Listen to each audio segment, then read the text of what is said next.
Hi class, let me do a demonstration of this concept of a stable and unstable atmosphere. So I've created a table here. In this table, I've got an atmospheric layer. So we're going to take a look at the temperatures at the surface, 600 meters, 900 meters, 1500 meters, and 2500 meters. Also on this table is what's called an environmental temperature. So this is the actual temperature of the atmosphere. So if we took a weather balloon and sent it up into the sky, these would be the temperatures that it records at the various levels that I have here in the atmospheric layer. So these are the actual air temperatures, okay?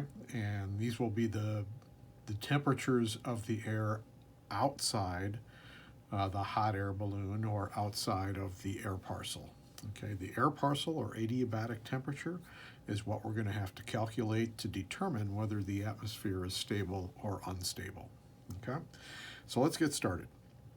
So first thing we need to do is to take this air at the surface that is at 29 degrees Celsius, and we're going to lift it up to 600 meters above the surface. And so the first thing we need to ask ourselves is the air saturated or unsaturated, because we need to determine whether we need to use the dry adiabatic lapse rate or the moist adiabatic lapse rate. Okay. Now here, again, just for purposes of this demonstration, what I'm going to say is that we're going to hit the LCL, the lifting condensation level, the cloud base, at 1500 meters. Okay, in other words, that's where the atmosphere becomes saturated. The atmosphere becomes saturated, begins to condense out water vapor into water droplet, into cloud droplets, and we form this cloud. Okay, so that's telling me that the atmosphere is unsaturated until we get to 1500 meters. So if it's unsaturated until we get to 1500 meters, that means we need to use the dry adiabatic lapse rate. So if we want to calculate the temperature of the air at 600 meters, it will be the temperature of the air at the previous level, okay, at 0 meters, which is 29 degrees Celsius, minus, we're going up, so the air is cooling. It's cooling at the dry adiabatic lapse rate, 10 degrees C per 1,000 meters. Okay, and we're going from the surface up to 600 meters. So 600 meters minus 0 meters. So that gives us 29 degrees Celsius minus 10 degrees C per 1,000 meters. We're going up 600 meters, so that will be 6 degrees C. And so our temperature, adiabatic temperature, is going to be 23 degrees C. Okay. So using our analogy here, the temperature inside the hot air balloon is 23 degrees C. The temperature of the air outside the hot air balloon is 22 degrees C. So if the temperature inside the hot air balloon or inside the air parcel is warmer than the air outside the hot air balloon or the air parcel, then that means the air inside the air parcel is going to be less dense and the air is going to want to rise. Okay, and so I guess the way we could say this is that 23 degrees Celsius is greater than 22 degrees Celsius. Okay, the air inside the hot air balloon is warmer than the air outside the hot air balloon, and therefore this air would be unstable, which means it would want to rise. Okay, it's unstable, it wants to rise, and it would carry any water vapor up with it. Okay. Let's go from 600 meters to 900 meters. Again, we have to determine at what rate the air is going to cool. Is it going to be at the dry adiabatic lapse rate or the moist adiabatic lapse rate? Again, we're unsaturated because I'm giving us this, that the air becomes saturated at 1500 meters. So we would once again use the dry adiabatic lapse rate. So the temperature of the air at 900 meters would equal the temperature of the air at 600 meters, 23 degrees Celsius. Okay, the air is rising, so it's cooling. It's cooling at the dry adiabatic lapse rate, 10 degrees C per 1,000 meters. And it's going from 600 meters to 900 meters. Okay, so there's how we set that up. So 23 degrees C minus 10 degrees C per 1,000 meters, and we're only going up 300 meters in this case. So we're going to cool by 3 degrees C. And so the air temperature is going to be, the adiabatic temperature, the air parcel temperature is going to be 20 degrees Celsius at 900 meters. Okay, now notice in this particular case, the temperature of the air parcel is 20 degrees C. The air temperature outside the air parcel is 21 degrees C. So in this particular case, 20 degrees C is less than 21 degrees C.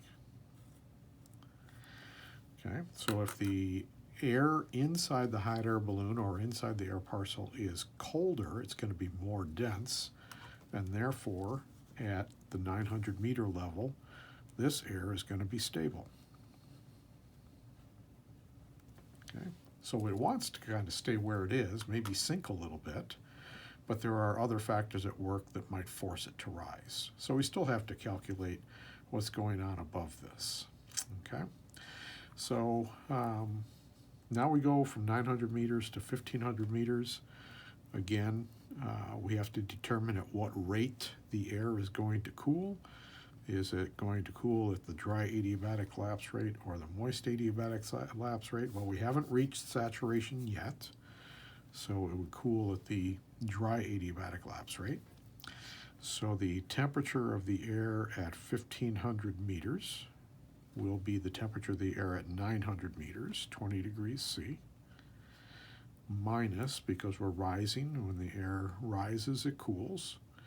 It's cooling at the dry adiabatic lapse rate, 10 degrees C per 1,000 meters, because it's not saturated yet. We are going from 900 meters to 1,500 meters.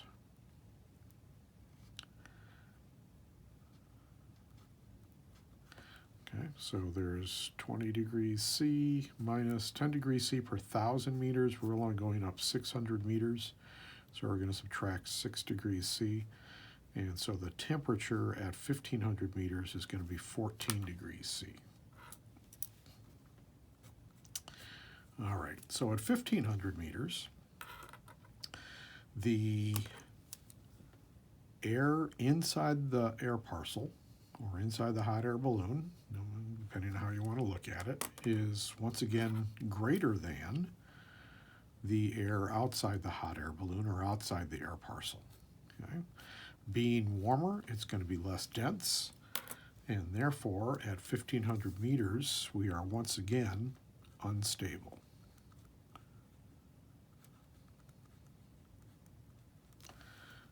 Okay.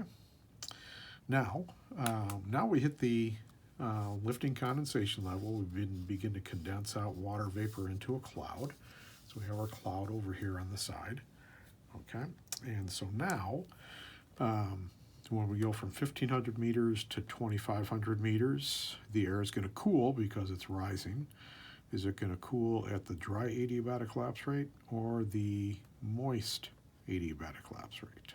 Okay. In this particular case, because we've reached saturation, it's going to cool at the moist adiabatic lapse rate. Okay, so when we go to calculate the temperature of the air at 2,500 meters, the temperature of that air will be, we start off with the temperature at 1,500 meters, 14 degrees C.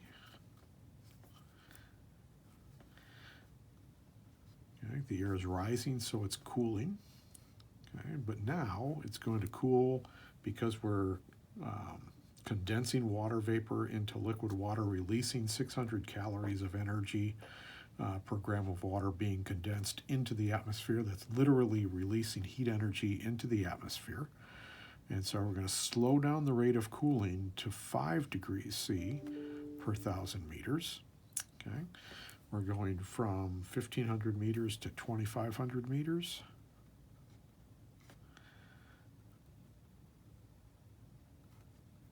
All right, so that gives us 14 degrees C minus 5 degrees C per 1,000 meters, and we're going up 1,000 meters.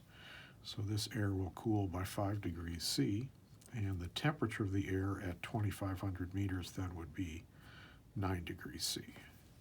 Okay. So 9 degrees C is the air parcel temperature, or temperature inside our hot air balloon. All right, and so let's compare the air temperature outside the hot air balloon. 4 degrees C is less than the temperature inside the hot air balloon or inside our air parcel. So the air is warmer, it's going to be less dense, and therefore our air parcel is going to be unstable at this layer also. Okay. So again, to determine stable or unstable, you're always comparing the temperature inside the air parcel to the temperature outside the air parcel. In our example here, the only layer where the temperature was colder inside our air parcel was at 900 meters. That made it stable there, but the rest of the atmosphere in our example here would have been unstable. Okay, I hope that makes sense. And again, the big deal about stable and unstable air. Stable air wants to either stay where it is in the atmosphere or sink, so it wouldn't be carrying moisture up into the atmosphere to form clouds. Okay?